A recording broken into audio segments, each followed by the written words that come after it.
बहुत सामने दिख रहा है।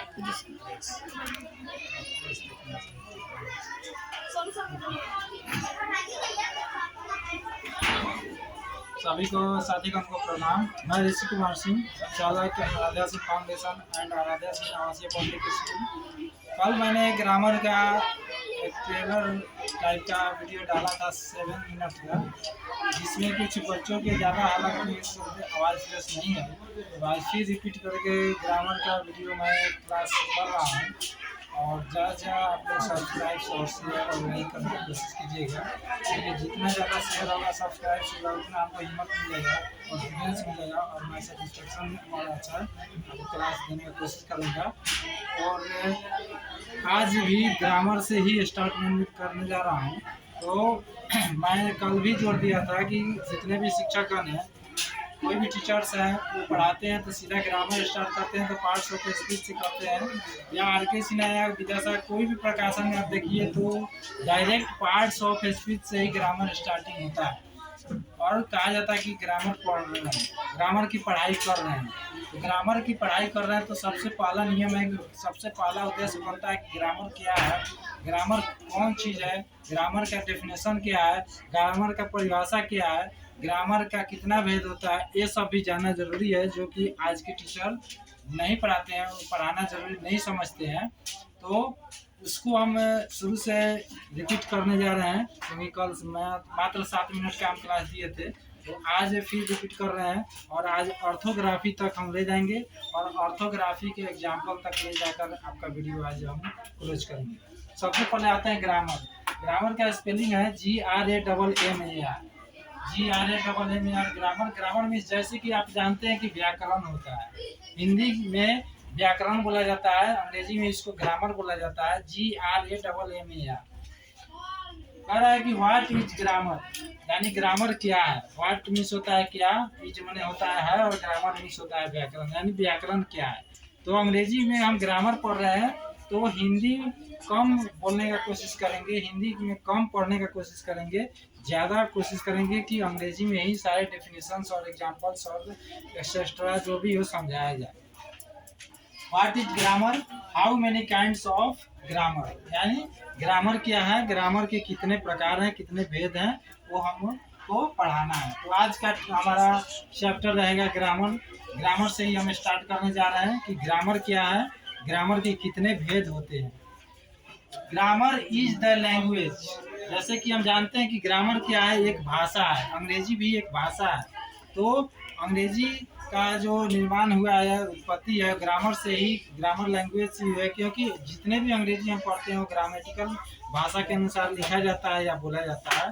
तो इसलिए ग्रामर की परिभाषा जो है, ग्रामर भी एक भाषा हो गई, एक लिटरेचर है, एक आपका स्पीच है और एक लैंग्वेज है। वही कह रहा है कि grammar is the language which learns us how to speak, read, write, study and pronounce of any word, letter और sentence is known as grammar. कह रहा है कि grammar is the language, grammar क्या है, एक भाषा है, विच लर्न अस, जो हमें क्या करता है, सिखाता है, हाउ टू स्पीक, कि हम कैसे बोले, रीड कैसे पढ़ें, राइट कैसे लिखें, स्टडी कैसे अध्ययन करें, and pronounce of any word, और प्रोनाउंस मीन्स होता है उच्चारण करना। जैसे काऊ बोलना है तो उच्चारण उसका हम करते हैं COW काऊ, COW काऊ, अंग्रेजी में उसका उच्चारण होगा COW।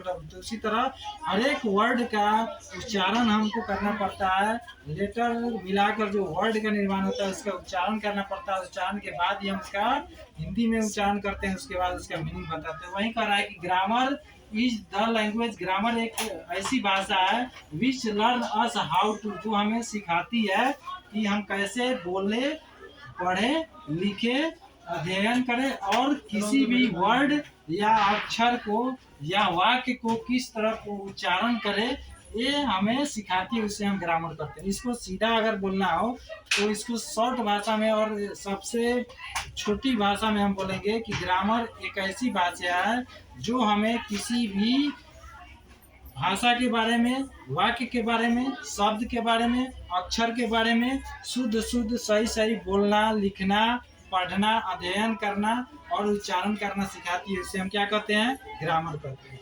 अब आते हैं एग्जाम्पल पर। जैसे मान लीजिए दिस इज ए बुक है, तो दिस इज ए बुक लिखने के पीछे कोई कारण है।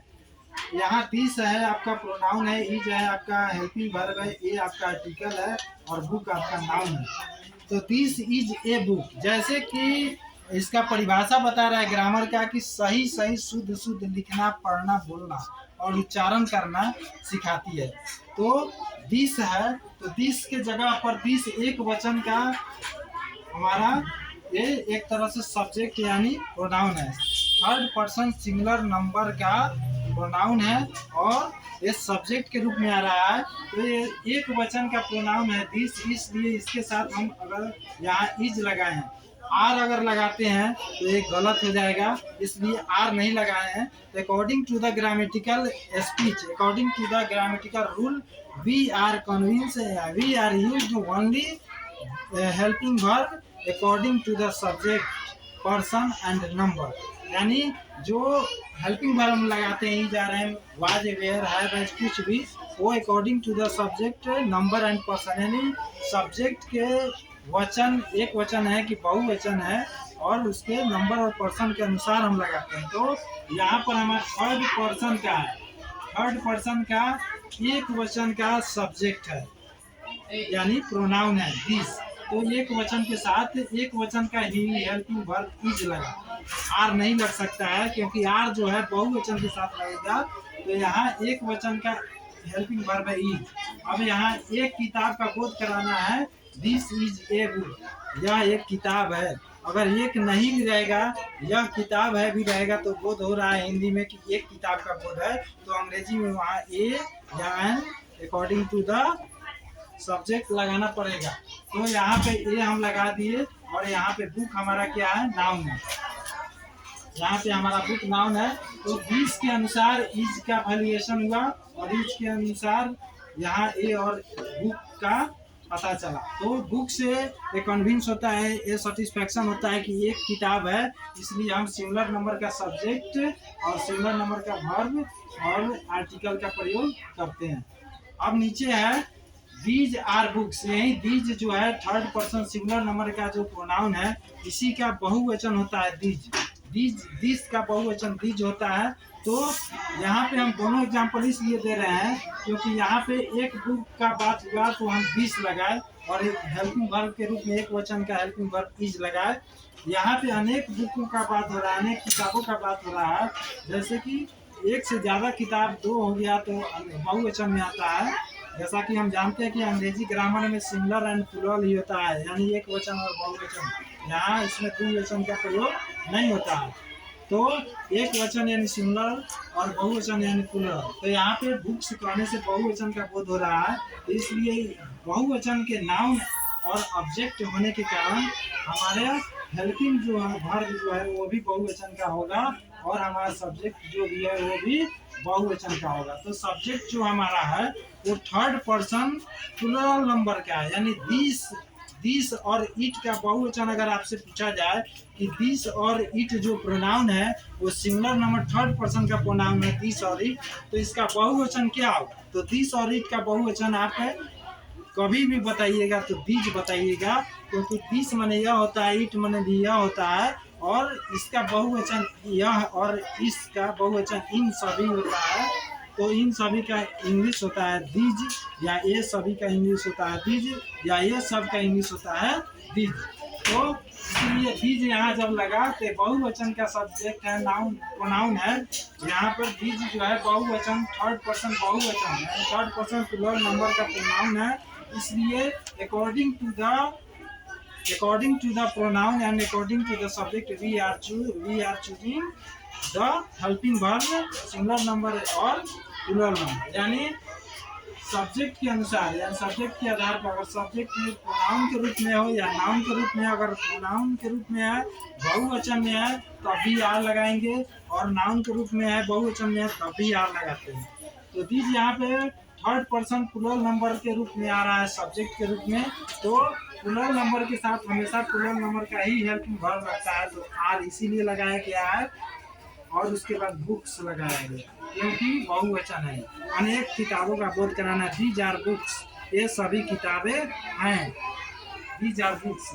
तो ये हो गया हमारा ग्रामर का एग्जाम्पल। अब यहाँ पर कह रहा है कि there are 5 kinds of grammar. कह रहा है कि ग्रामर के कितने भेद हैं? 5 भेद हैं। There are 5 kinds of grammar, grammar के 5 भेद हैं। फर्स्ट है ऑर्थोग्राफी। ऑर्थोग्राफी होता है ORTHOGRAPHY, ORTHOGRAPHY। ऑर्थोग्राफी मीन्स होता है वर्ण विचार। अगर ऑर्थोग्राफी मीन्स इंग्लिश में पूछा जाए तो कह दीजिए लेटर, यानी वर्ण मीन्स होता है अक्षर, तो वर्ण मीन्स होता है अक्षर, तो वर्ण विचार यानी ऑर्थोग्राफी। ऑर्थोग्राफी मीन्स पूछा जाएगा तो वर्ण विचार। दूसरा है इटीमोलॉजी, ETYMOLOGY, ETYMOLOGY। इटीमोलॉजी मीन्स होता है शब्द विचार। तीसरा है syntax, SYNTX, syntax, SYNTX, syntax means वाक्य विचार। चौथा है prosody, PROSODY, PROSODY, prosody means छंद विचार। पांचवा है आपका लास्ट PUNCHUATI, पंक्चुएशन मीन्स होता है चिन्ह विचार, यानी not of indication mark, question mark, आपका फुल स्टॉप हो गया, पूर्ण विराम हो गया, ये सब चिन्ह विचार में आता है। छंद विचार में आता है, जैसे कोई छंद पैराग्राफ लिखा जाता है उसमें छंद विचार किया जाता है। वाक्य विचार जैसे मान लीजिए दिस इज ए बुक, वाक्य एक वाक्य का बोध हुआ तो इसको वाक्य विचार में आता है। इटीमोलॉजी यानी शब्द विचार, यानी शब्द है, जैसे मान लीजिए कितने अक्षर को मिलाकर एक शब्द का निर्माण किया जाता है, जैसे बुक, BOO के बुक, तो बुक में 4 अक्षर है जिसको मिलाया गया तो बुक शब्द का निर्माण हुआ। तो बुक का एक अक्षरों के मिलने से एक शब्द का निर्माण होता है, जिसका एक पूरा अर्थ निकल सके, तब ही हम उस शब्द को शब्द मानते हैं, तो नहीं मानते। जैसे BOO के बुक माने किताब होता है, अगर इसका अर्थ नहीं निकलता तो इसको हम शब्द नहीं मानते। एटीमोलॉजी बोर्ड कराता है। और ऑर्थोग्राफी यानी वर्ण विचार, जैसे A to Z, capital and small letters are called as orthography and synonyms. अब कह रहा है ऑर्थोग्राफी का परिभाषा है यहाँ पे। ऑर्थोग्राफी यानी वर्ण विचार, इट इज द आर्ट और स्टडी, कह रहा है कि इट इज द आर्ट और study of correct spelling according to spelling in accord with accepted use are called orthography। कह रहा है कि यह एक it is the art of study, यह एक अध्ययन की यानी पढ़ाई की अध्ययन की वह कला है ऑफ करेक्ट स्पेलिंग, जो स्पेलिंग को क्या करता है शुद्ध और सही बनाता है। अकॉर्डिंग टू स्पेलिंग, किसके अनुसार?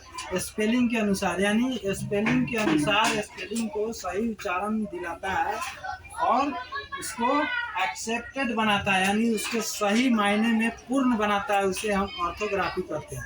यानी ऑर्थोग्राफी वह अध्ययन का वह कला है, कला भाषा है जो किसी भी स्पेलिंग के, किसी भी शब्द के स्पेलिंग को पूर्ण करके, सही करके, शुद्ध करके, उसको पूर्ण करके उसका अर्थ निकालता है, उसका उच्चारण को बताता है, उसको एक्सेप्टेड करता है, उसे हम ऑर्थोग्राफी करते हैं। तो आज इतना ही हम ऑर्थोग्राफी तक डेफिनेशन बना के हम बंद करते हैं। और आज के वीडियो में अगर कुछ सवाल करना होगा इससे रिलेटेड तो आप लोग कमेंट में कर सकते हैं, और लाइक सब्सक्राइब जरूर करें, शेयर जरूर करें। धन्यवाद।